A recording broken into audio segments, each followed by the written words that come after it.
Friends, welcome back to learning journey. இன்னைக்கு அருமையான கீரை குழம்பு. ஆஹா, அற்புதம்!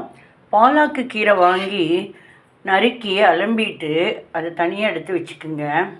அப்புறம் இந்த துவரம்பருப்பு அதையும் நீங்கள் வேக வச்சு எடுத்து வச்சுக்கோங்க. அப்புறம் கெட்டி வானிலையில் என்ன பண்ணணும் அப்படின்னா, கடுகு தாளிச்சிட்டு, அந்த கடுகு தாளிக்கிறதுக்கு முன்னாடி முக்கியமான சீக்ரெட் இன்க்ரீடியன்ஸை சொல்கிறேன்.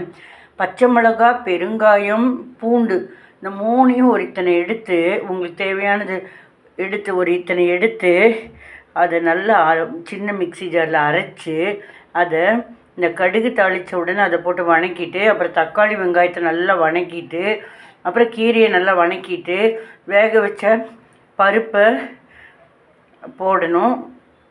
போட்டு கொஞ்சம் வேணுங்கிற அளவுக்கு நம்ம கீரையை போட்டு நல்லா குக்கரில் நான் வேக வச்சு எடுத்தேன். அருமையாக இருக்குது. அப்படியே டேஸ்ட்டு, வாசனைனா வாசனை. பச்சை மிளகா பாருங்கள், செம்ம.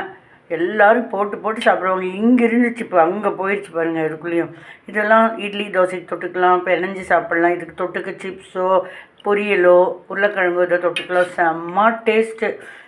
இந்த சீக்ரெட் இன்க்ரீடியன்ஸ் இந்த மூணையும் யூஸ் பண்ணுங்கள். பச்சை மிளகா, பூண்டு, பெருங்காயம் மூணையும் மிக்சியில் அடித்து கடுகில் வணக்கிட்டு, நான் சொன்னேன் இல்லையா, தக்காளி வெங்காயத்தை வணக்கிட்டு, அப்புறம் இந்த கீரையை வணக்கிட்டு, மஞ்சப்பொடி உப்பெல்லாம் போட்டுட்டு, அப்புறம் ஆஸ் யூஷுவல் இந்த கீரை சொன்னேன் இல்லையா, அந்த பருப்பெல்லாம் போட்டு வேணுங்கிற அளவுக்கு அதுக்கு உண்டான தண்ணி ஊற்றி நல்லா கடைஞ்சி இப்படி கரண்டிலேயே கடையலாம். செம்மையாக இருக்கும். செம்ம டேஸ்ட்டு. இதை மிஸ் பண்ணாமல் பண்ணி பாருங்கள். பிடிச்சிருந்து நான் லைக் பண்ணுங்கள்.